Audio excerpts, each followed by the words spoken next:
Sandra in 1999 at a conference at Whitman College called The Future is the Book.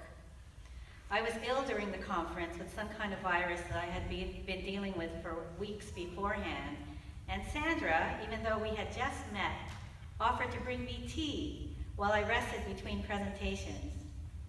But my relationship with Sandra really goes back a few years before our first meeting, as I had been told by several people in the book art community in those days before I had email, so I'd been told in person, that a librarian named Sandra Kroupa was looking for me regarding one of my books. As a young book artist just starting out, it was great news to hear that a librarian was interested in my work. However, I was shy enough not to pursue a meeting by contacting her. Again, in those early internet days, I'm pretty sure it wasn't so easy to find someone's contact information. So years passed before we actually met by chance at that conference. But once we started talking about books, our relationship, first as colleagues, book art colleagues, and later as friends, grew steadily over the years. One thing that always impressed me about Sandra is her deep devotion not only to the artist's book, but to the artists who make them. For Sandra, an artist's book is more than a reading object or a work of art, although she does revere them in and of themselves.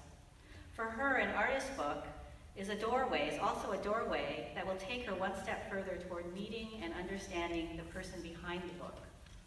I think this genuine desire to meet and know the artist is one of the things about Sandra that has so endeared her to the book art community. Another thing about Sandra that has earned her great esteem and respect in the community is the seriousness with which she regards the artist's book. Not just purchasing them for the collection and putting them in a shelf somewhere, but actively spending real time with each book in order to understand what the artist was trying to do in the work, and then presenting the work to an untold number of students in a very focused and sensitive way that can only come from a deep reading of the work. Sandra's interest in understanding and sharing artist books with others can best be described not just as a job, but as a calling. And she has devoted a huge portion of her career towards connecting people with artist books in such a deep and meaningful way that these encounters have changed many lives, encouraging numerous people who started out with maybe not knowing about artist books or maybe with a slight interest in artist books to become book artists and librarians themselves. I feel truly blessed to have been able to work with and get to know Sandra over the course of many years.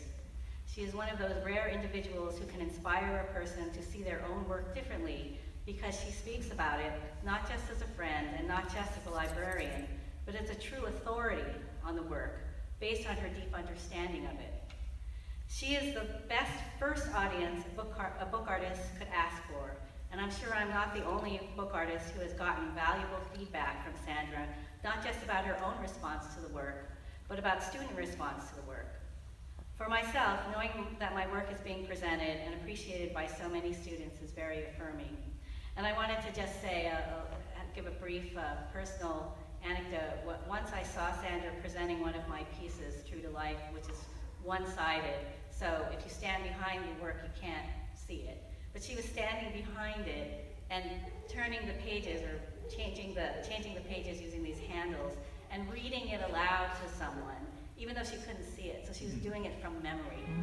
And I told her later, I said, Sandra, I can't even do that. so it's really, it's been an interesting experience to know that someone knows my work almost better than I know it myself. And also, I had my 30-year retrospective show at the University of Washington last year. And it was really brought home to me what curation, the deep meaning of curation is. It's not just about putting the work out in a beautiful way. But when I walked into that show for the first time, I felt like Sandra was telling me the story of my life as an artist in a way that I had never considered it. So thank you very much, Sandra, for that. Having a 50th anniversary in a person's life is a real milestone achievement, be it a 50th wedding anniversary, a 50-year retrospective exhibition, or in this case, the 50-year anniversary of working for one institution. A 50th anniversary is such a rare and impressive event because it means that a person has been dedicated to one thing for the majority of their life. Were a person to live to the ripe old age of 100, 50 years would be half a lifetime. But since Sandra is nowhere near 100, what this number means is that she has devoted her entire adult life to working with books. While staying in one place is not necessarily a virtue in and of itself, staying in one place, devoting oneself to one idea, and working creatively and single-mindedly towards building a comprehensive collection in one location surely is. So on this, your 50th year at the University of Washington Libraries, I salute you, Sandra, for all that you have done to forward book arts in the world, one book and one reader at a time.